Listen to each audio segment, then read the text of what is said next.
Good morning, students. Today we would be revising settlement means of settlement of international dispute. Now, when we talk about how the dispute is settled in a court in international court of justice, that we know that we have Article 38, which talks that how a dispute that is submitted to ICJ should be solved. Now, when we talk about United Nations Charter, so the main purpose of United Nations Charter is to maintain international peace and security, and also, to take effective collective measures for the prevention and removal of threat to the peace and for suppression of act of aggression or other breaches of the peace, and to bring about by peaceful means and in conformity with the principle of justice and international law adjustments or settlement of international dispute or situation which might lead to a breach of peace. Also, to develop friendly relation among nation and restrain members of international community to use threat or force against each other's territorial integrity or political independence. So these are some of the main purposes of United Nations organization. Now, if you talk about Article 2, Para 3 of United Nations Charter, it provides that all members shall settle their international dispute by peaceful means in such a manner that international peace, security, and justice are not endangered. Then, also the Article 33 talks about that the parties to any dispute the continuance of which is likely to endanger the maintenance of international peace and security shall first of all seek solution by negotiation, inquiry, mediation, conciliation, arbitration, judicial settlement, resort to regional agencies or arrangements or other peaceful means of their own choice. So, in fact, the United Nations Charter also talks about, peaceful or amicable means of settlement of dispute. So, we would be talking about how the two different kinds of, settlement of dispute. But before that, we would be talking about the definition of international dispute. So, there is no universally accepted definition for international dispute. And in wide sense, if you talk about international dispute means a disagreement on the point of law, a disagreement on a point of law or fact, a conflict of legal views or interest between the state.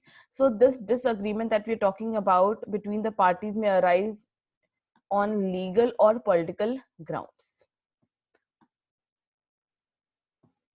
So if you talk about the legal differences, there are two kinds of differences that is talk about. One is legal differences and the other one is the political difference. Now, legal difference may be those, in which the parties to the disputes base their respective claim and contentions on ground recognized by international law, and all other differences or dispute may, are referred to as political dispute or conflict of interest. So if you talk about international dispute, so we say that there is a difference of political or legal ideologies, or there is a conflict of interest between the two countries which give rise to an international dispute. Now, the settlement of international dispute may be two ways. One is peaceful mean of settlement of international dispute, and another one is the coercive or compulsive mean of settlement of international dispute. First, we would be talking about the peaceful means. Now, peaceful or amicable means include negotiation, good offices, mediation, international commission of inquiry, conciliation, arbitration, machinery of a United Nations organization, General Assembly, Security Council, judicial settlement through International Court of Justice. Now, the eight, that is judicial settlement through International Court of Justice, we've already dealt in detail when we were doing Article 38. That was sources of international law, where we talked about Article 38. So in a one by one, we'll be doing all these more. So now, as far as negotiation is concerned, so the settlement of international dispute by the disputing state themselves by negotiation is said to be settlement of dispute by negotiation. Or to put it more correctly, whenever or when there's a dispute arising between the two or more states, then to avoid the chance of war or violence, they tend to conduct negotiation of the matter to be settled, and the negotiation is to be taken by the political a representative of the disputant country without involving any third or non-concerned country. So, if we talk about few example of negotiation, it would be India and Pakistan settled their outstanding differences in Shimla Conference 1976. Then England, India and Bangladesh went in for negotiation in Farakka barrage gunfire issue in 1977. India Sri Lanka settled their boundary dispute through negotiation in 1974. Also, Australia and New Zealand settled their dispute by negotiation. Australia and New Zealand settled the dispute by negotiation in 1965. So, country do resort to, settlement of dispute through negotiation, so that it would avoid them, from, even worsening their relationship with that country. And then parties also, the success of negotiation depends upon how, largely, the two parties accept the degree of acceptability of claim of one party by the other party, and the spirit of accommodation with negotiation are conducted. Also, mutual consent is very important, because both the parties in negotiation, both the party have to mutually agree and come to a conclusion. So they have to be mutually agreeing. Then the next mode we would be talking about is good offices. Now, the act or arrangement taken by a third party to bring disputant parties for negotiation or to settle dispute between them by any peaceful mean is said to be good offices. So in case of good office, the third party merely renders service to bring the disputant parties to peaceful means of settlement of dispute. So here the third party does not give any suggestion or take part in the meeting as to be held between the disputant parties. Shortly speaking, in case of good offices, whenever the party to a dispute come to peaceful settlement of dispute, the duty of the third party finishes. So what is the third party doing? It is just bringing both the parties, giving them a platform where they can sit and solve their dispute. So for example, I told you about Tashkent also, when Russia offered good officers to India and Pakistan, and which resulted into Tashkent Agreement. Also, there are a lot of examples which I mentioned in the slide also, which you can later on see. So here it is very important that the dispute has to be settled by amicable means of settlement of dispute. And outside court settlement, if you talk about, then be it negotiation or be it good offices, it has been very fruitful. Then we would be talking about mediation. So mediation, the act of participating in, or the act of participating and in the discussion and giving suggestion to settle a dispute between two parties by a third party is said to be mediation. So unlike good officers, here the third party is providing suggestions as well. So in other words, mediation is the method to settle a dispute where any third party actively takes part in the session of dialogues or negotiation held between the disputant party, so as to help them to resolve the dispute. So in this case of mediation, the mediator should consider the matter of compromise between the parties rather than to encourage the strict letter of law. So here what is happening is the third party is actively participating in the mediation. And then also Article 34 and 35 of the United Nations Charter also provide for collective mediation on the part of United Nations wherever there is a situation which might lead to international friction. Now, example of mediation would be, Soviet Union president mediated in the dispute between India and Pakistan, which resulted into conclusion of Tashkent Agreement. So many of them quote them in negotiation also, and many of them quote them in mediation also, that Tashkent Agreement is a result of mediation that the Russian president did.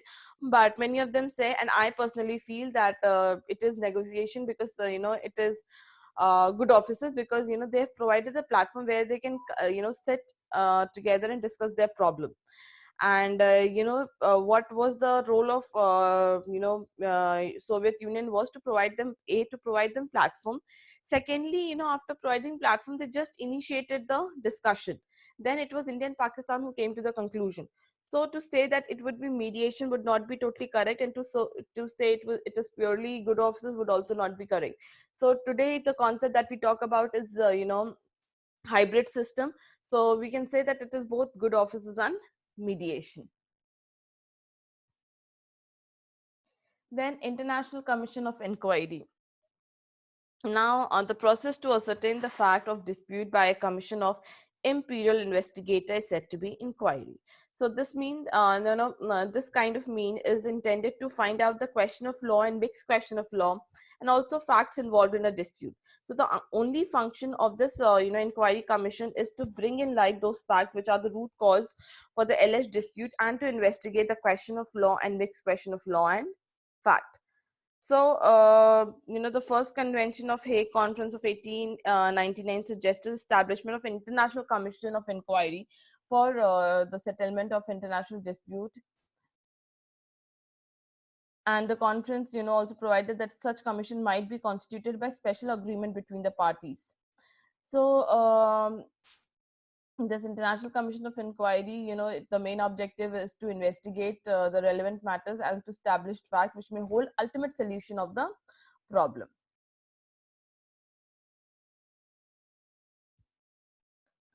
Then next is conciliation. So the process of referring a dispute to a commission for the purpose of finding out facts and to prepare a report which contains proposals for the settlement of dispute is what is known as conciliation.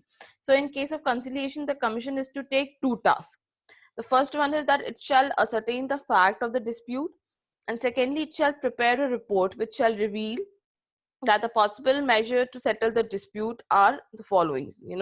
They would be settling, revealing the possible measure to settle the dispute. But the proposal prepared by through conciliation have no binding force upon the parties, and the parties can disagree with the proposal.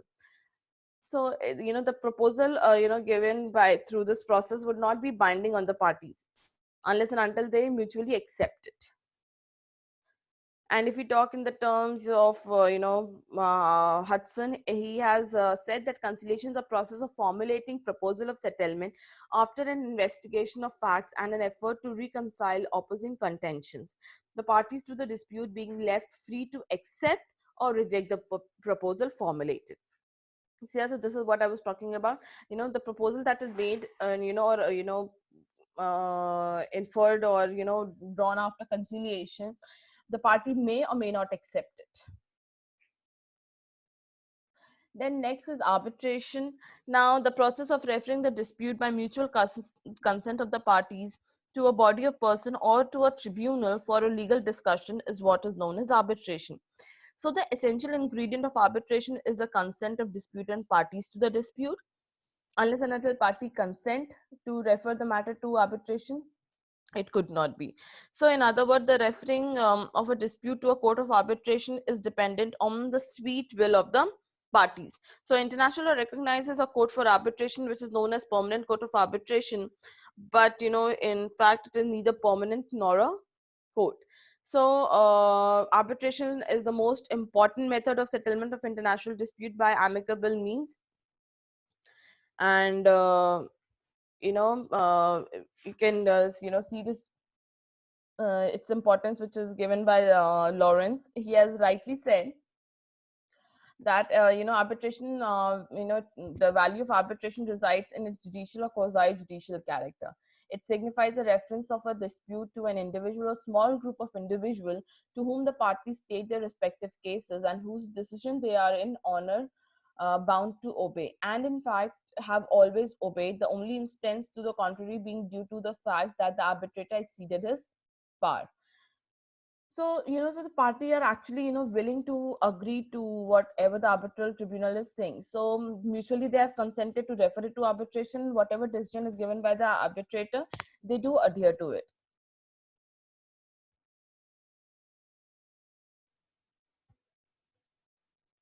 Then next we would be talking about certain machinery of United Nations organization which help in settlement of international dispute.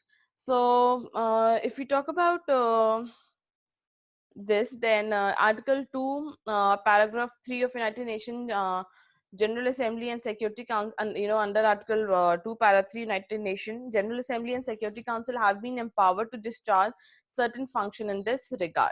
So, if we talk about General Assembly, it is principal organ of United Nations, and the Assembly has no specific means to settle the dispute. Rather, it has power to settle, uh, you know the international dispute. It has power to discuss and to suggest better means for peaceful settlement of dispute. So, General Assembly may make a recommendation after discussion to the disputant parties under Article 14 of the United Nations Charter. So, the General, Assembly has power for the peaceful settlement of dispute, and it has been insisting from time to time to the disputant party to settle the dispute peacefully. Then when we talk about Security Council, so it is another principal organ of United Nations, and the council is consisted of 15 members. 5 members are permanent, while the rest 10 members are non-permanent members, and wide powers have been entrusted to Security Council for settlement of the dispute, which tend to endanger world peace and security, and there is a number of measures to be taken by the council for the settlement of dispute. Article 24 of United Nations Charter, under this article, maintenance of international peace and security is the responsibility of Security Council. Also, it provides various modes by which this Security Council may settle the dispute which is likely to endanger international peace and security. And the Security Council can take following actions to settle the dispute. Number one, investigation of the dispute, then recommendation for appropriate procedure or method of adjustment, and second, lastly, recommendation for the term of settlement. So the very wide power has been given to Security Council as compared to General Assembly in case of wherever there is world is in danger of peace and security. Then we will be talking about compulsive or coercive mean of settlement of international dispute. So such methods involve a pressure or force on a state to settle the dispute. However, the use of compulsive force, or measure does not mean the use of armed forces in all the cases. So we'll be talking about few measures that are taken as or regarded as compulsive or coercive mean of settlement of international dispute. So the first one is the complaint. So before proceeding to discuss compulsive mean, it would be very desirable to advert to another amicable mean of settlement of dispute employed in course of hostilities by commanders of forces who often lodge complaint with each other in respect of the act of illegitimate warfare committed by the member of their force. So such act may either be the abuse of the flag or truce, violation of Geneva Convention, or something like that. So such complaints are sent to the enemy under the protection of the flag of truce, and it becomes the duty of the enemy to investigate such complaint and punish the offenders if the complaint is justified. So here what the country is doing is they are simply filing a complaint against the party who has done something wrong, or it has violated some international rules and regulation, and the state and it would be the duty of the enemy state to to investigate it and punish the offender if the complaint is found to be justified. Then next is retortion. So retortion means retaliation. So if, you must have heard many a time that an eye for an eye, so that is retortion. So it is retaliation. So it is based to the certain extent on the principle of tit for tat, or an eye for an eye, but the affected state can take only those means or measures or as retortions which are otherwise permitted under international law. So in case of retortion also, they can take only those retaliation or those measures which are permitted under international law and not beyond that. For example, in retortion, diplomatic relations may be ended, privileges of diplomatic agents may be withdrawn, and economic facilities may be stopped. So this is one of the modes of coercive or compulsive mean of settlement of international dispute, that is retaliation. So if something wrong is done to you, you will retaliate. Then we would be talking about reprisals. Though the term reprisal is wide one and covers all coercive measures adopted by the state for the purpose of obtaining redress. And it is different from retortion in this respect, that it may consist act which are otherwise illegal but are validated under particular circumstances, that is in view of a prior legal act by others, by the other state. Whereas in case of retortion, there can be no legal objection to the retaliation measures, as there are only unfriendly act within the competence of the aggrieved state. So what is happening is, in reprisal, you are going beyond retortion, and you are doing acts which are otherwise illegal but has been validated under a particular circumstance. For example, here if you talk about if your Indian Penal Code, now you know that killing someone is an offense under Indian Penal Code. But when you kill someone under self defense, so that is a circumstance that is created when you have to kill the person. So these are the circumstances where you do something illegal and which becomes justifiable. So here also we're talking about certain circumstances which are though illegal but are validated under a particular circumstance, and reprisal will be justified only when its object is to settle international dispute. Otherwise it will be treated as illegal. So it can so it can be said that reprisal are illegal unless they are based on previous act contrary to international law. Number two, there must be certain proportion between the offense and the reprisal. Reprisal can be justified only when force is used for necessary. Then we will be talking about other subdivisions of reprisal. One is the hostile embargo, and other one is the pacific blockade. Now hostile embargo means the provisional seizure or detention of the merchant ship or property of the offending state in the port of the state that seeks redress. That is just there's a vessel or a ship which has been detained just to seek redress. Then we talk about pacific blockade. This we've already discussed detail in class. So now this consists of temporary suspension of the commerce of an offending or state by the closing of access to its ports, or some particular part of the ports, but without recourse to other hostile measures. So here what happens is, I told you in class also that any entry or exit to that country would be completely stopped. Then if you talk about, there is partial, there is absolute blockade. That is not what we have to study in for this topic.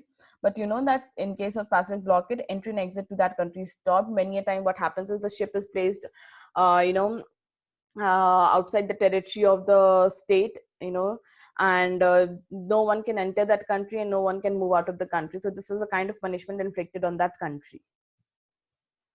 Then is intervention. Now intervention is prohibited under international law, but that's when there are certain intervention which have been approved under international law for the purpose of